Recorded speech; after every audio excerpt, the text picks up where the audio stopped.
जय श्री कृष्णा।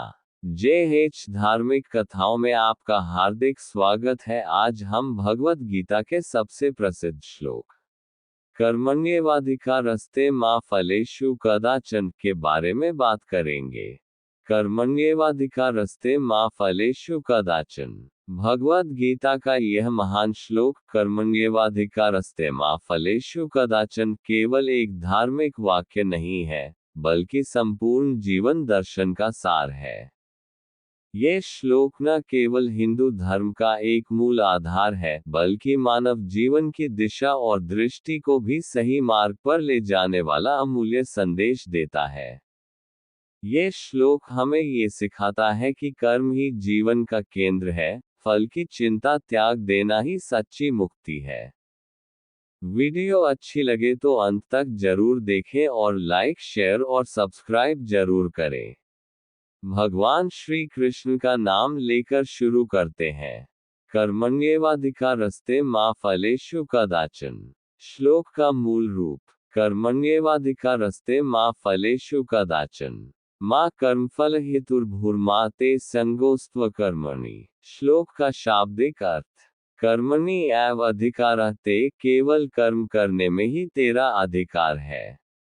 मा फलेषु कदाचन, फलों में कभी भी नहीं। मा कर्म फल हेतुर्भू, तू कर्म के फल की प्राप्ति का हेतु मत बन। मा ते संगः अस्तु अकर्मणि, तेरी प्रवृत्ति अकर्म कर्म न करने में न हो। सरल हिंदी में अर्थ तुझे केवल कर्म करने का अधिकार है, फलों में कभी भी नहीं। इसलिए तू कर्म के फल की इच्छा से प्रेरित मत हो और न ही कभी कर्म न करने की प्रवृत्ति रख। श्लोक की पृष्ठभूमि। ये श्लोक गीता के दूसरे अध्याय सांख्य योग में आता है। युद्ध भूमि में अर्जुन मोह और विषाद में डूब चुका था। वह अपने संबंधियों, गुरुओं और परिजनों से युद्ध करने को लेकर मानसिक द्वंद्व में था।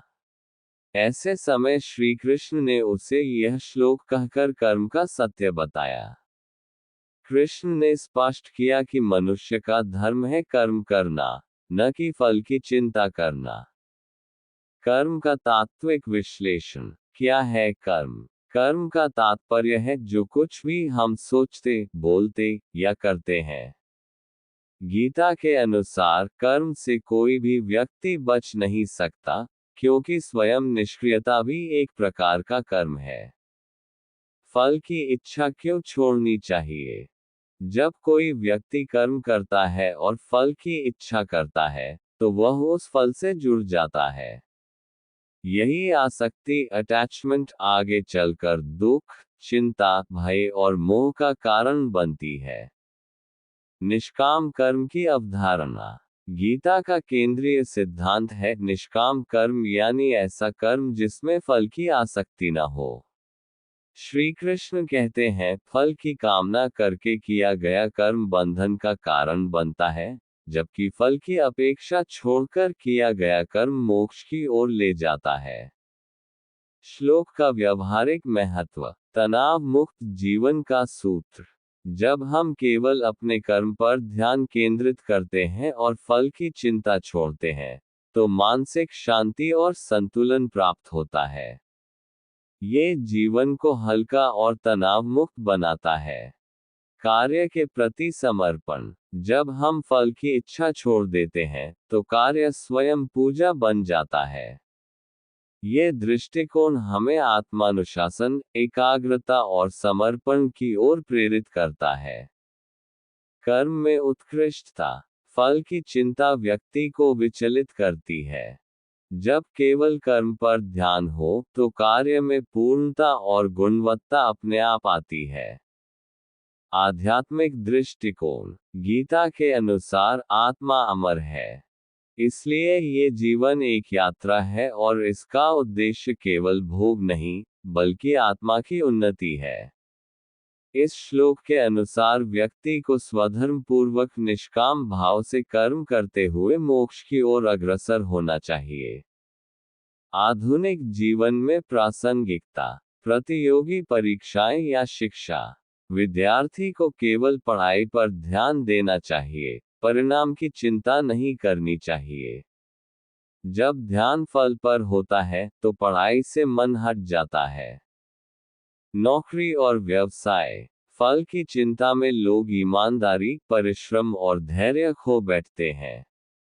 गीता सिखाती है कि कर्म करते जाओ, सफलता अपने समय पर आएगी। संबंधों में संतुलन, फल की अपेक्षा से रिश्तों में स्वार्थ आ जाता है। यदि व्यक्ति केवल प्रेम, सेवा और सहयोग पर ध्यान दे तो संबंध मधुर और स्थायी रहते हैं। श्री कृष्ण का दर्शन कर्मयोग। गीता का मार्ग कर्मयोग है, जहां व्यक्ति कर्तव्य पालन करते हुए आत्मा को जानने की ओर बढ़ता है।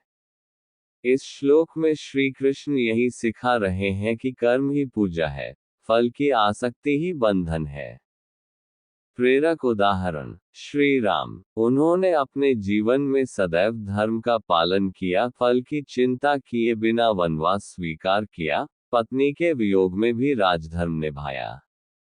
महात्मा गांधी, उन्होंने सत्य और अहिंसा के मार्ग पर चलते हुए कर्म किया, ये जानते हुए कि सफलता तुरंत नहीं आएगी। उन्होंने ये श्लोक अपनी दिनचर्या का अंग बना लिया था। स्वामी विवेकानंद, उन्होंने युवाओं को कर्म की शिक्षा दी, फल की चिंता किए बिना कार्य करते रहो। मनोवैज्ञानिक दृष्टिकोण, जब व्यक्ति फल पर केंद्रित होता है तो वह पर्याप्तता, निराशा और भय से घिर जाता है।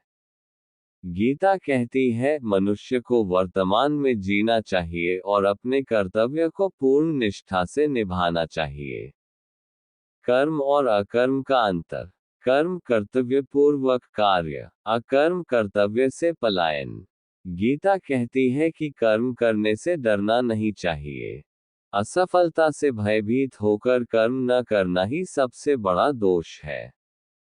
गीता के अन्य श्लोकों से संबंध।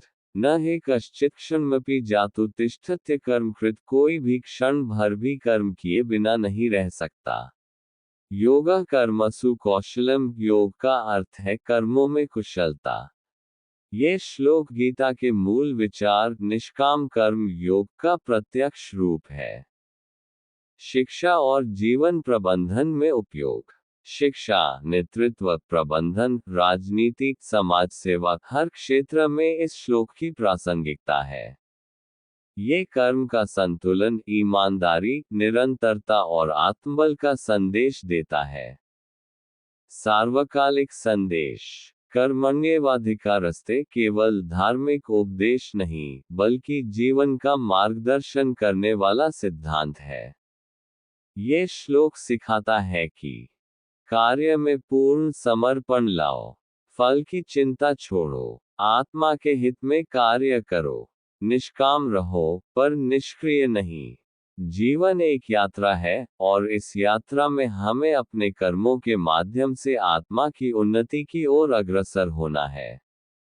यदि हम इस श्लोक को जीवन में धारण कर लें, तो जीवन से भय, चिंता, निराशा, मोह और हताशा स्वयं दूर हो जाएंगे। केवल कर्म करते रहो, फल की चिंता भगवान पर छोड़ दो, यही है जीवन जीने की सच्ची कला। जय श्री कृष्णा।